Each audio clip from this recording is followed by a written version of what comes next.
Bom dia, mais uma manhã com Deus, priorizando a palavra de Deus. E nesta manhã do dia 17 de novembro, nós vamos meditar de Atos, do capítulo 15 ao capítulo 17. Que a paz do Senhor encha o teu coração nesta manhã. Hoje vamos falar das controvérsias sobre a circuncisão dos gentios. Lembra que quando nós falamos sobre o episódio de Pedro que vai lá na casa de Cornélio, né? E o judeu ele tinha aquela visão de que a salvação era para o judeu, né? Que os gentios era considerado e declarado por eles como um povo incircunciso, um povo que estava fora da aliança. Então, aquele momento ali em Cornélio foi uma quebra de paradigma. Foi assim, Pedro depois teve que prestar explicações ao concílio, né? Ele teve que dizer qual foi a experiência dele, o porquê que ele foi e entrou, assentou-se, ministrou na casa de Cornélio. E aí havia essa divisão no meio da igreja, né? Por conta da circuncisão e de que os gentios deveriam ser circuncidados para ter acesso à aliança. Alguns indivíduos que desceram da Judéia ensinavam aos irmãos: se não vos circuncidardes segundo o costume de Moisés, não podereis ser salvo. Olhe bem aqui, né? Porque isso era algo que Deus tinha instituído em Levítico 12:3 e que Abraão, né, circuncidou Isaque no seu 8º dia. Então isso era algo muito importante que o judeu não abria mão. Tendo havido da parte de Paulo e Barnabé contenda e não pequena discussão com eles, resolveram que esses dois e alguns outros dentre eles subissem a Jerusalém aos apóstolos e presbíteros com respeito a essa questão. Enviados, pois, até certo ponto, acompanhados pela igreja, atravessaram a província da Fenícia e Samaria e, narrando a conversão dos gentios, causaram grande alegria a todos os irmãos. Tendo eles chegado a Jerusalém, foram bem recebidos pela igreja, pelos apóstolos e pelos presbíteros, e relataram tudo o que se fizera com eles. Insurgiram-se, entretanto, alguns das seitas dos fariseus que havia crido, dizendo: é necessário circuncidá-los e determinar-lhes que observem a lei de Moisés. Então, reuniram-se os apóstolos presbíteros para examinarem esta questão.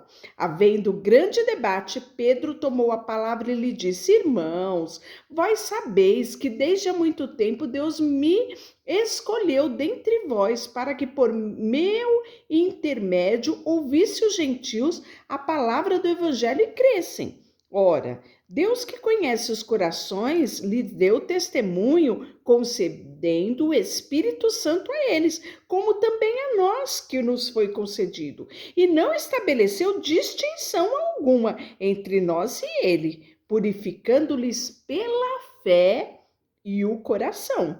Agora, pois, por que tentais a Deus, pondo sobre a cerviz dos discípulos um jugo que nem nossos pais puderam suportar, nem nós? Mas cremos que fomos salvos pela graça do Senhor Jesus, como também aqueles o foram. Então, Pedro chega, né? E como um discípulo, como um apóstolo, né? Como aquele que foi comissionado por Jesus, né? Pedro, tu és pedra, Pedro, tu és alguém que eu vou colocar sobre a minha igreja. Então, a palavra de Pedro tinha um peso, né, no meio aqui desse concílio. E Pedro chega e fala: meu querido, nós não fomos salvos pela circuncisão. É tempo em que a graça foi estabelecida e nós fomos salvos pela graça. Então, vamos parar de querer obrigar os irmãos gentios à circuncisão? E aí vem o parecer de Tiago. A toda a multidão silenciou, passando a ouvir Barnabé e a Paulo, que contava quantos sinais e prodígios Deus fizera por meio deles entre os gentios. Depois que eles terminaram, falou Tiago, dizendo: Irmãos, atentai à minha palavra. Expôs Simão como Deus primeiramente visitou os gentios, a fim de constituir dentre deles um povo para o seu nome. Conferem com isso as palavras dos profetas que está escrito: cumpridas essas coisas, voltarei e reedificarei o tabernáculo caído de Davi, e levantando-o de suas ruínas, restaurá-lo-ei. Para os demais homens, busquem ao Senhor também todos os gentios sobre os quais tem sido invocado o meu nome. Diz o Senhor, que faz estas coisas conhecidas desde os séculos. Isso foi profetizado por Amós, está lá em Amós, capítulo 9, versículo 11 e 12.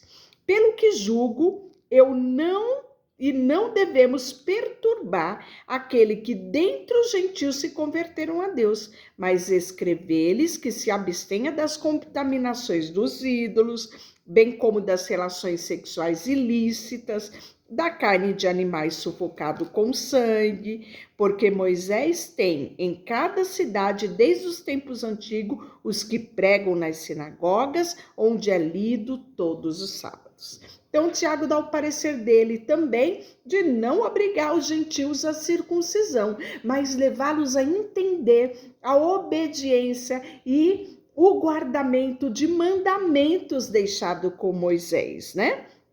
E aí, a decisão enviada a Antioquia. Então, parecei bem aos apóstolos e aos presbíteros em toda a igreja, tendo elegido homens dentre eles, enviou-los juntamente com Paulo e Barnabé a Antioquia. Foram Judas, chamado Barsabas, Silas, um homem notável entre os irmãos, escrevendo por mão dele os irmãos, tanto os apóstolos como os presbíteros, aos irmãos de entre os gentios em Antioquia, Síria, Cilícia, saudações. Visto, sabemos que alguns que saíram de entre nós, sem nenhuma autorização, vos têm perturbado com palavras, transtornando a vossa alma. Pareceu-nos bem, chegados a pleno acordo, eleger alguns homens e enviá-los a vós outros, com os nossos amados Barnabé e Paulo, homens que têm exposto a vida pelo nome do nosso Senhor Jesus Cristo. Enviamos, portanto, Judas, Silas, os quais pessoalmente vos dirão também estas coisas, pois pareceu bem ao Espírito Santo e a nós não vos impor maior encargo além dessas coisas essenciais, que vos abstenha das coisas sacrificadas a ídolos, bem como do sangue, da carne de animais sufocados e das relações sexuais ilícitas. Destas coisas fareis bem vos guardar a saúde. E aí, os que foram enviados desceram logo para Antioquia e, tendo reunido a comunidade, entregaram a epístola. A epístola aqui quer dizer a carta, que foi redigida lá naquele conselho, né? Onde se reuniu os apóstolos, presbíteros, né? Para discutir essa questão da circuncisão. E aí nós vamos ter a segunda viagem missionária. De quem? Paulo e Barnabé novamente. Alguns dias depois, disse Paulo a Barnabé: voltemos agora para visitar os irmãos de todas as cidades nas quais anunciamos a palavra do Senhor, para ver como passar. E Barnabé queria levar João, chamado Marcos. Lembra que lá atrás João não aguentou o rojão e voltou para trás? Pois é, agora Barnabé quer levá-lo novamente, mas Paulo não achava justo levarem aquele que se afastara desde a Panfilha, não os acompanhando no trabalho. Houve entre eles desavença. Então, Barnabé queria levar João Paulo novamente. Não, vamos dar uma segunda chance, vamos levar ele conosco, né? E Paulo disse: não, ele não aguentou o rojão, voltou para trás logo no início da nossa primeira viagem, agora nós vamos levar ele de novo? E houve divergência entre eles, né? E aí, por conta disso, eles se separaram. Então Barnabé, levando consigo Marcos, navegou para Chipre. Mas Paulo, tendo escolhido Silas, partiu, encomendado pelos irmãos à graça do Senhor, e passou pela Síria, Cilícia, confirmando as igrejas. Então agora nós temos, né, Paulo e Barnabé separado, Barnabé com João Paulo, né, João ensinando ele, insistindo com ele, né, firmando os passos dele, né, dando uma nova chance a João Marcos, e Paulo com Silas, né, caminhando para uma outra direção. E aí Paulo também vai levar consigo Timóteo, que ele considera como um filho dele, né? Tanto é que nós vamos chegar lá na frente, na carta de 1 Timóteo, 2 Timóteo, e você vai ver o discipulado de Paulo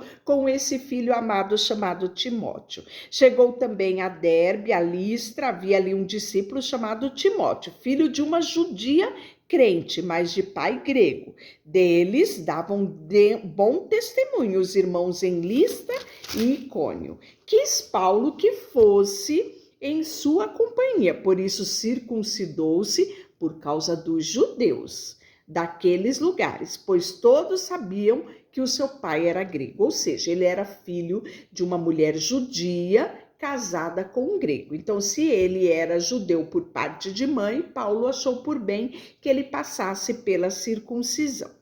Ao passar pelas cidades, entregava os irmãos, pregavam e falavam aos irmãos, né?